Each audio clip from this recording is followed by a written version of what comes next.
dia, aluno do Cursinho Desafio. Hoje eu estou continuando essa aula de romantismo português. Vai ser bem mais curto do que a de romantismo geral. E quando ela for postada no drive de vocês, ela vai estar acompanhada de uma lista que vai ser curtinha, tá? Porque não tem exercício puramente de romantismo e romantismo português. Todo exercício de romantismo praticamente inclui romantismo brasileiro. Então, na próxima aula a gente vai ter uma lista de verdade, ok? Vamos lá. Antes de entender quais são as especificidades do romantismo português, a gente tem que entender qual é a diferença de Portugal para o resto da Europa naquele tempo. Ao contrário da França, Inglaterra e Alemanha, Portugal não se tornou uma potência burguesa industrial. Como assim? No século do 18 para o século 19, a gente percebeu que existiu várias revoluções burguesas na França, Inglaterra e Alemanha, e elas levaram a uma mudança da maneira como se produz os produtos. Ou seja, eles deixaram de serem países agrários, manufatureiros ou artesãos, na verdade, né? E começaram a trabalhar com maquinofatura, em produção em série. Então, é um novo conceito. As cidades tiveram novos conceitos a partir do crescimento urbano que essas revoluções trouxeram. Então era outro mundo e Portugal não se incluiu nisso. E não bastando não estar nesse mundo das novas revoluções burguesas industriais, Portugal também perdeu a sua principal fonte de renda, porque foi nesse século XIX que o Brasil se tornou independente. Além disso, existiram várias revoltas populares no local ali, no território de Portugal, e o governo começou a entrar em uma crise política. Com isso, uma burguesia inculta, de origem agrária e cultura tradicional, se revoltou contra o clero e a nobreza e patrocinou uma revolta liberal que a gente vai falar um pouquinho mais à frente, não vou me aprofundar muito. Mas tudo isso culminou em um romantismo um pouco diferente, sem essa coisa de otimismo e tal, e com 3 fases características. Da primeira geração, segunda e terceira, que a gente vai falar nos próximos slides. Vamos lá. Primeira geração do romantismo português. Nacionalismo e medievalismo são os conceitos principais dessa primeira geração. Mas assim, eu queria ressaltar que não é porque na primeira geração, os principais conceitos são nacionalismo e medievalismo, que só existiu isso.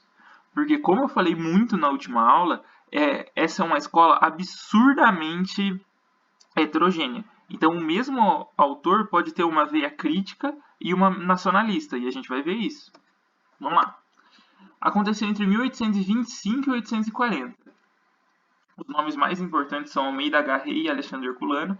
Assim, Alexandre Herculano não cai no vestibular acho que faz uns 30 anos, então eu excluí ele da aula porque não faz sentido explicar para vocês algo que não cai há muitos anos mesmo. Então eu vou explicar mais Almeida Garrett nessa aula, tá bem? O nacionalismo deles não era cantar o que acontecia em Portugal naquela época. Na verdade, eles buscavam dar a Portugal a importância que Portugal já teve e perdeu.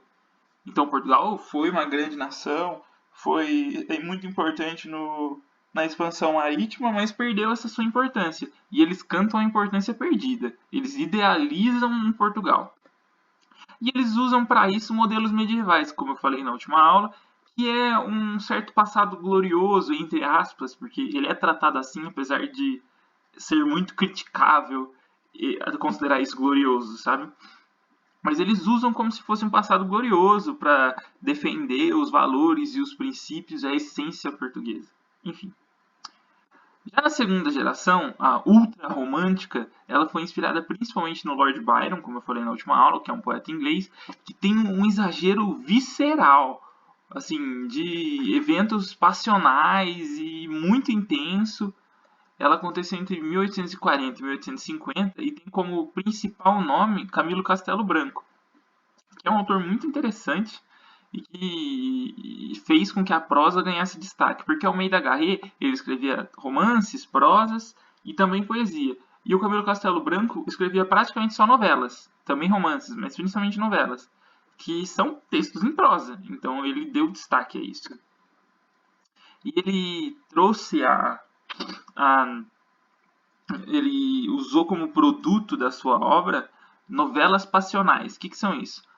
Uma novela é como se fosse um romance, mas ela, um romance, um conto, tá tudo dentro desse universo da prosa, só que ela tem uma história, sabe?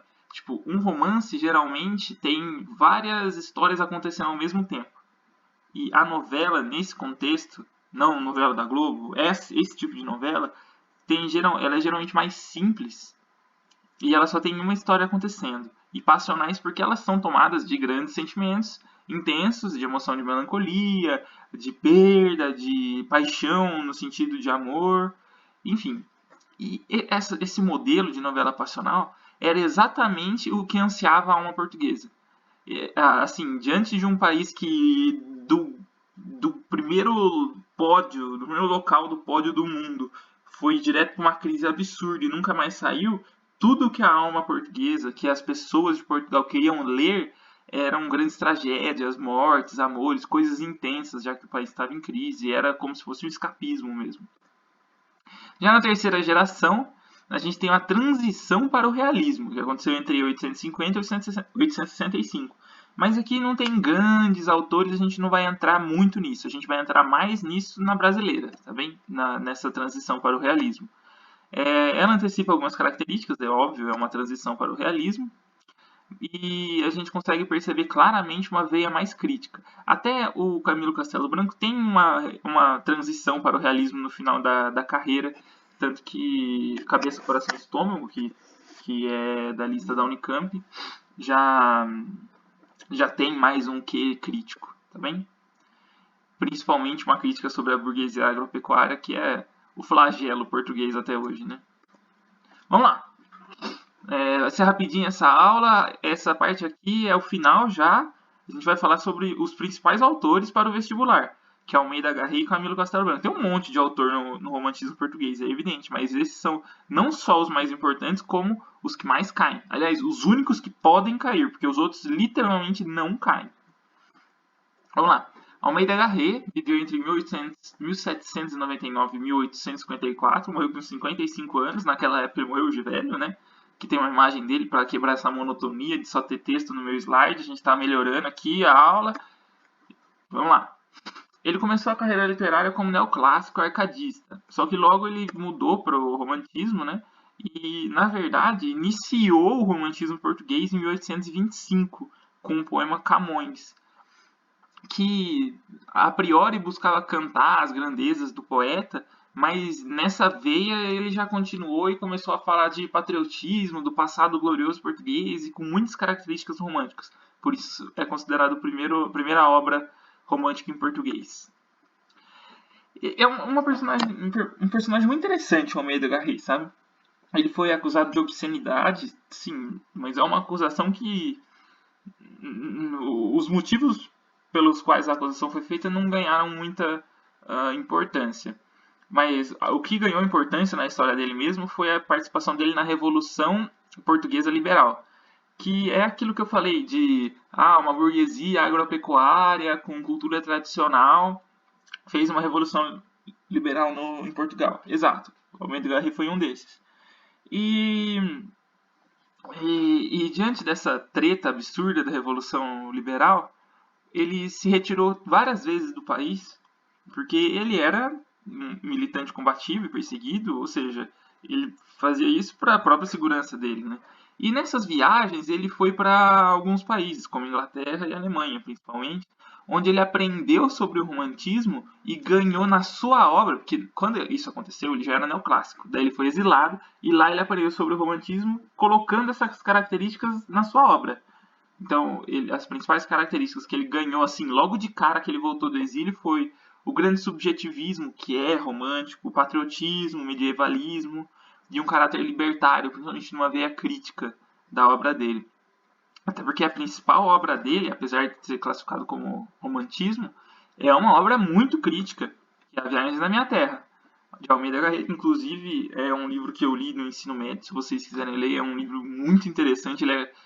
Se você tiver de boa, ele é gostoso de ler, mas se você não tiver de boa, nenhum livro é gostoso de ler, todos eles são uma bosta. Enfim, leiam um livro se apetecê-los. Vamos lá. Sobre Viagens da Minha Terra. O que fala esse livro? Ele é baseado realmente numa viagem que aconteceu. Foi uma viagem que Almeida Garré fez de Lisboa a Santarém e ele conta as paisagens que ele passou, tudo. Evidentemente ele não fala de si mesmo, ele cria um personagem para falar sobre, mas na verdade isso é só um pano de fundo para usar esse espaço para tecer comentários sobre diversos assuntos. Riqueza, progresso, literatura, política, guerra, clero. Então ele usa esse estopim de uma viagem na terra dele para falar sobre as mudanças que aconteceram na Terra. Então a viagem na minha terra não é só a viagem física, é uma viagem temporal, é uma viagem de evolução do personagem.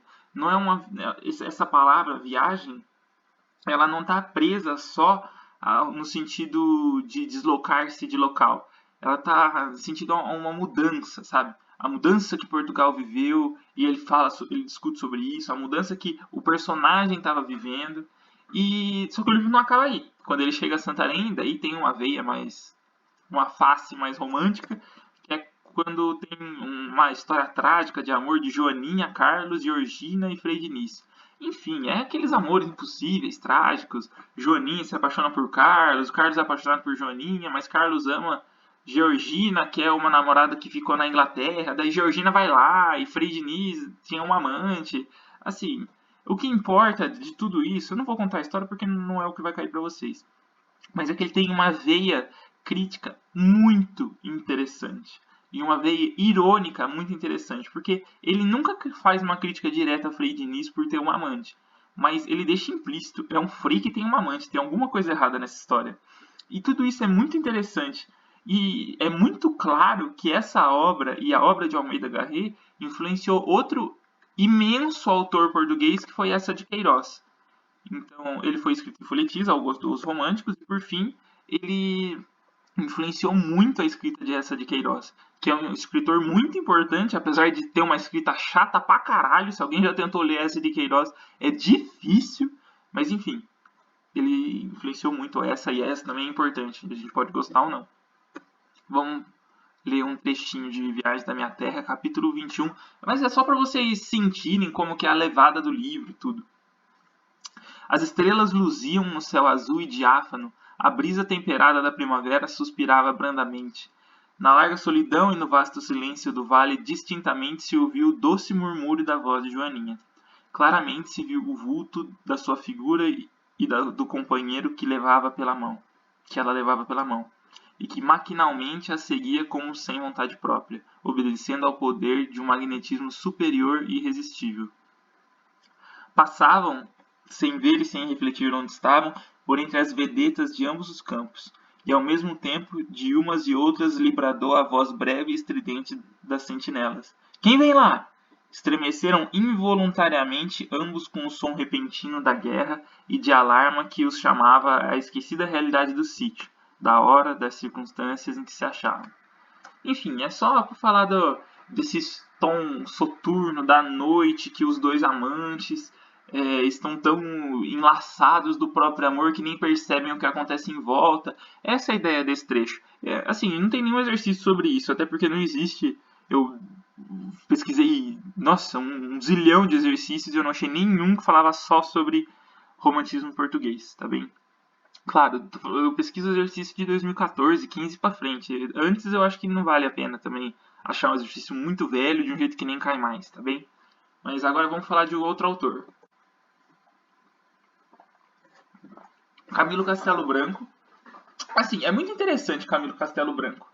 Primeiro eu queria dizer algo sobre ele, que ele é muito importante para a literatura brasileira, mas não tem nada a ver com romantismo. É porque ele tem ele sempre foi muito crítico, sabe? Um espírito crítico muito acentuado e também de uma ironia sutil, maravilhosa. Só que ele era romântico e essas características se encaixam mais na escola seguinte, que é o realismo. E ele influenciou muito um autor realista, que é ninguém menos que Machado de Assis, porque eles eram familiares, na verdade. E o Camilo Castelo Branco é da família da esposa do Machado de Assis. Tanto que a obra Cabeça, Coração e Estômago é muito parecido com algumas obras do Machado de Assis. Ela tem digressões imensas, ela é irônica, Ela tem um personagem principal de caráter duvidoso. É assim, muito parecido, é uma influência claríssima e por isso é muito interessante. E é interessante como Machado de Assis é influenciado por tudo que tem de realista no Camilo Castelo Branco, apesar dele ser romântico. Então a gente tem que perceber que ele tem fases. Eu vou falar logo das fases. Em uma das fases, ele já antecipa o realismo. E essa antecipação é o ponto de partida da obra do Machado. Isso é muito interessante. Vamos lá. Ele foi o prosador mais lido do tempo dele. A gente tem que considerar que isso é importante. Porque naquela época a arte de consumo era a literatura. Então ele realmente foi lido naquela época. Ele deu voz também à prosa, porque antes a prosa e a poesia brigavam muito por audiência no romantismo, sabe? Ele teve uma vida boêmia, um coração inquieto, no sentido que se apaixonou muitas vezes e se atormentou muito com as suas paixões. E é interessante que as obras refletem exatamente quem foi o escritor. Ele não era uma falsidade, ele realmente vivia coisas parecidas com o que ele escrevia. E ele deu voz às narrativas passionais, a gente já falou antes, né, da importância dela, tudo, mas aqui eu coloquei um conceito um pouco mais prático para identificar ela. É uma obra curta que parece um romance, mas ele é menos complexo que um romance. Então você fala, qual que é o limiar entre um romance e uma narrativa, ou um romance e um conto? Às vezes é um pouco difícil de dizer. Só que se for uma obra muito complexa, não tem dúvida que é um romance. Só que se for uma obra que é muito simples, de enredo e tal, não pode ser um romance, porque ela é muito simples e muito curta. Então é uma narrativa, um conto, ou uma novela, enfim. Ele escrevia obras mais curtas, novelas principalmente, publicadas em folhetins, e era muito rico em Amores Impossíveis. E, como eu falei há pouco, a alma portuguesa queria os Amores Impossíveis. Eles queriam ler as tragédias, os sentimentos, tudo, porque eles estavam num momento de crise. Então, era um refúgio muito grande a literatura para a burguesia portuguesa. Então, os Amores Impossíveis são importantes também para eles. Camilo Castelo Branco teve 3 fases como escritor. Na primeira ele era macabro e satânico, vocês vão falar, ele era satânico, não vou ler. Não é exatamente isso. É que ele era, tipo, obscurantista, sabe? Ele falava de misticismo, ele falava de paganismo, ele falava de superstições que eram externos ao cristianismo. Por isso ele é classificado como satânico, mas ele não adorava o diabo, nem nada disso, tá? Ele só tinha uma veia mais cemiterial, soturna, ele não adorava o diabo, relaxa, fica de boa. E os personagens dele eram muito marcados por ódio mesquinho, vingança e sentimentos desse tipo.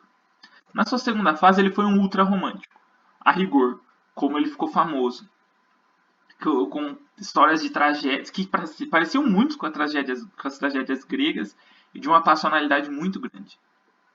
Na terceira fase, por fim, ele antecipou com características realistas na sua obra, e influenciou muito Machado de Assis, e talvez por isso ele seja o escritor português romântico mais importante que a gente tem que saber para nossa arte brasileira, tá bem?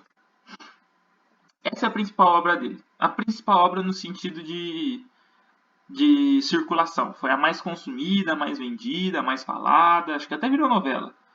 Mas vamos lá. É uma história muito parecida com Romeu e Julieta, porque é um amor impossível entre pessoas de famílias rivais que não conseguem ficar juntas exatamente por serem famílias rivais. Eles não podem consumar o seu amor.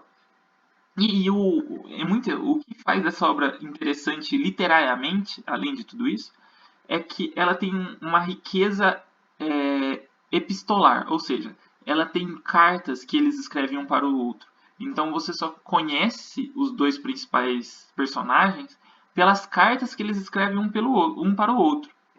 O que é um ponto de vista interessante na literatura. É rico, é diferente e torna a obra interessante. Eu não vou me alongar no enredo dela, mas eu queria dizer para vocês que todo mundo morre nessa porra.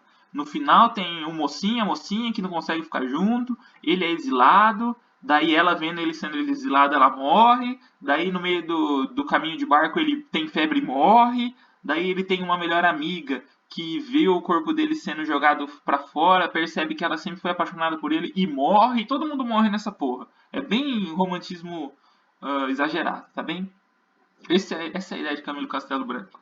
Mas enfim, eu não vou me delongar mais, já tem 20 minutos essa aula, e era isso que eu tinha pra falar pra vocês. Sobre amor de perdição, e logo vai ter mais uma aula que vai ser uma aula mais importante pro vestibular do que essa, e daí a gente coloca lá mais exercícios, tá bem? Abraço, pessoal. Vamos se falando aí. Se tiverem alguma dúvida, pode perguntar também sobre a aula, sobre o exercício. Vamos junto nesse momento difícil, tá bem? Um abraço, gente.